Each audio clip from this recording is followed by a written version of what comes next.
So this brings us to the third part of our watching brief for the month, and that is modes of publication. In some respects, we've just been talking about a mode of publication in terms of journalism and in that sense, very much public access to ideas surrounding archaeology. And actually, this is another version of that in some respects, and I'm particularly interested to talk about Twitter conferences. Now, conferences, I've always had a bit of a love-hate relationship, especially in archaeology, because as a student, I couldn't afford to go. As an archaeologist, I couldn't afford to go. As an archaeologist further into his career, I can't afford to go. And I've only ever been to one conference, really, well, one or two. And then when you're there, they're very particularly set up. There are very particular atmospheres which can feel a little bit difficult to get a grasp of, to find what you want and need, and to have a decent conversation. And increasingly, it seems that archaeologists are finding alternatives to, for example, conferences and also even journals and publishing in journal articles when it comes to sharing information with each other, and actually also, in that sense, having publicly accessible and open discussion about archaeology as well. What do you think of Twitter conferences? I think Twitter conferencing is one of a number of really interesting strands that are developing in archaeology at the moment in terms of the way archaeologists communicate their work. And I'll use the word communicate rather than publish, because publish implies some form of, we get into arguments about publications of record and journals of record and things like that. And peer review and this kind of thing. Exactly. And I think what we're talking about increasingly is communication to a whole series of different audiences, some of which overlap, some of which don't. So there is an audience for the traditionally published monograph on BB2 in southern Britain. It'll be a very small audience, and the question with something like that is, how do you handle commercial aspects of producing that document of record that will end up in a university library on a sustainable way and can still be read in 250 years' time, like copies of a gentleman magazine? How can you do that? Where is the audience when a monograph like that will cost north of £60 to buy a dead tree copy?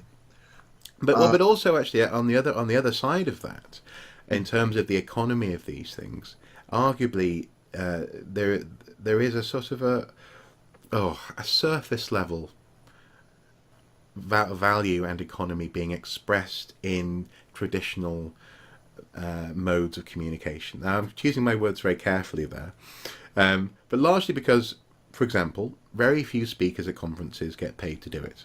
Absolutely. But people have to pay to go there. Including speakers. Including the speakers. Very few journals have essentially a profit-sharing model for people who contribute to those journals, and yet people have to pay subscriptions to the journals. And it could be argued from a certain perspective, especially, for example, from a poor archaeologist's perspective, that was it Quo Bono who benefits? It benefits, absolutely. In that sense, all this material is being produced, and often the person who is producing that material, the arguments, the discussions, seeking conversation, is looking for an audience, looking for a legitimate interaction. And I suppose it comes down to gatekeepers in that sense. And at the moment, those gatekeepers are being challenged and being questioned. And the traditional modes of publication, the traditional ferrymen that you have to pay to get across your river Styx, as it were, are being brought into question. I suppose, though, there is a question here, though, and this is, I can almost hear people immediately saying, typing on their keyboards. There is a question, though, of rigour. How does one monitor the standards? So, for example, in journals there is peer review, and when it comes to conferences, you are confronted with an immediate reaction. If you have a Q&A session at the end, for example, there is something that keeps you down, keeps you checked, keeps you essentially on the right path when it comes to how you're thinking, which arguably might not be the case in self-published for example, blogs or tweets or conversations that unfold in a very fluid way. And then, sorry, there's one more thing. No, As you touched on, there is the long-term recording of those conversations. So a fascinating Twitter stream, a thread of consciousness that has come out of a very vibrant conversation. Yes, okay, you can if you really want to do an advanced Twitter search and find that stuff if you want to, but it's not being made available in a way which, in the same way as, for example, the sum total of the Prehistoric Society or something, that sort of journal is available on a shelf in a university library. So absolutely, and most county journals date back into have volume series dating back into the 19th century, which are still you can still consult. Yeah. Well, even back to the 18th century. I mean, these publications started in the 1700s, really, didn't they? Absolutely, and publications like the Gentleman magazine, where the Barrett Dickens would publish the pictures, the goodies that they dug up on their expeditions. I say, look what I found on my land. Yes, got the chaps to dig down to the middle and found the primary burial. Yeah, no, it's a very knotty one, and I think, like all knotty problems, there is no one single answer, and that's part of the problem in coming to any kind of sensible conclusion. In a sense, I think the situation at the moment is very Darwinian, in that it will be survival of the fittest, the most well adapted, and the most well adapted. Absolutely. You mentioned Twitter. I think Twitter's fantastic. It's a great source. Even now that it's become almost novel length, you're allowed 240 characters in an individual tweet, but so 280, isn't it? So a big one.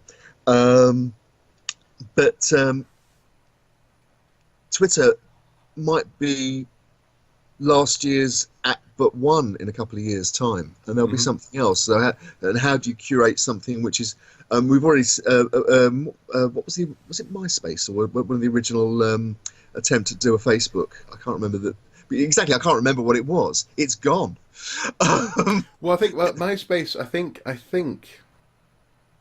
MySpace is still going. Is it right? Okay. I think, but there was one that was is it Friends Reunited? Is that which it?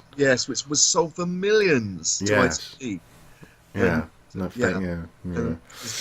Disappeared off the face of the planet. Digital decay, Andy. That's what we're talking about. Well, absolutely. I remember. I mean, it's a few years back now, but I remember it was somebody from the Museum of London was talking to a group I was with, and at that point they were saying that they worked on the basis that they'd have to migrate their entire digital archive to a new medium at least every 5 years. Yeah. And you look at this sheer volume of material that's available. Everybody's got horror stories of, probably even in their own lives, of things that they wrote, on, an Amstrad in the 1990s that can no longer be read, even if it's on a disc. Yeah. Well, I remember having a floppy in high school. I had a floppy disk, and also I just about remember in primary school they had the was it 12-inch, the actually floppy floppies that you could into the old BBC computers. But they were being phased out as I was going into primary school. But yeah, so there is this relentless march of the new mediums. Is it Boyle's law? Yes. Is it Boyle? I think in terms of the development of this stuff. But I suppose that to one side. If we assume that at some point, as you say, there would be a natural selection process that occurs, and that somehow that will be sorted out. Yeah. There is an element here as well in terms of, and this is something which actually I often see discussed amongst younger archaeologists, which I do just about still count myself as one, is this question of authority. This question of actually also, why should what you're writing be listened to? Why should it be read when it's not party to those traditional modes of publication or those traditional checks and measures that we see as being necessary, such as, for example, peer review? you couldn't. And this is actually also actually where archaeology, I think, is different to, say, physics, in so much as you can't have you can't have those sorts of conversations in physics unless they're peer reviewed, and then people get to look at them and then query the experiment. Archaeology has the potential for basically very squashy, very soft conversations. We're not talking about I lit something to a certain temperature and out of that came two gases and one of those gases is a new element. This is much more human, much more messy, and I suppose why should people and how can people be assured that what they're party to is worth reading, worth taking in? That's a very good question, and I mean I think part of it is down to individuals. I mean I think my basic position at the moment, I think, is that particularly in the current political climate we're in, archaeologists can't afford to take anything as read. We have seen a large educational charity dump A-level archaeology. Mm-hmm, mm-hmm. We don't know how much longer the major journal publishers are going to be able to maintain their economic models. No. The publishing tradition. And I think basically to steal a slogan from a tagline from a group of people I'm not particularly enamoured with, but the Brexit campaign, it's time to take back control. Yeah. I think the more archaeologists are in control of their own publication, the better, because that can then be, I think, presented more flexibly to different audiences, and also it can also be imbued with values which can be generally agreed within the community. Because I think most archaeologists do have broadly similar ethical standards, I think. Well, but also interestingly as well, you say within the community, there's also the potential for, especially with basically more of a public access to these media, in particular Twitter, for archaeologically agreed community standards to be questioned by the public at large as well. Absolutely, and we were talking earlier on about development, and certainly, yeah, it is absolutely right that archaeologists are questioned as to and not question justification, just explain why it's worth spending a few £1,000s to put a trench in to make sure there isn't a Roman villa under the site where that house is going to be. Yeah. But and also, just to tag on to that, in that sense, in the context of the fact that there are other Roman villas, I mean, there are archaeologists, myself included, who sometimes feel that, in particular, Roman sites don't always have to be, not necessarily protected, but excavated. They don't necessarily always have to be excavated. So a fort often is a fort. Certainly a day marching camp, or a marching camp where they're just there for 24 hours. You don't have to dig every one of those up, and then maybe having those conversations openly is a good idea. I think it is. But the other thing I think, though, is that we need to develop a more flexible attitude to the kinds of publications we can produce. There was a really interesting comment. We started off talking about Twitter conferencing, and I think we're at a really interesting place now. We've just had the second, I think it was, Twitter conference that was organised by Lorna Richardson and James Dixon. Hashtag capital P, capital A, capital T, capital C, and we can post that on the foot of this video. Video information below, yeah. Video information below, absolutely. But that was a Twitter conference that was organised by two very professional academics, but it was designed to be open to everybody. It was talking about, there were presentations complete with slides, like a real conference, where people were talking about really pithy things like access, like gender, like the kind of things that you can discuss on a Twitter conference in real time in a way that you can't in an academic journal.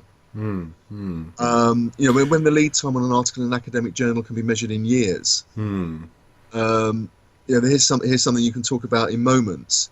While sitting at home, with your own choice of beverage. Yeah. But there was Well, there was a key point though, just to finish on this particular strand about publication and attitudes. There was a very interesting comment by an archaeologist called Catherine Cook, which people can see on the Twitter thread for the PATC.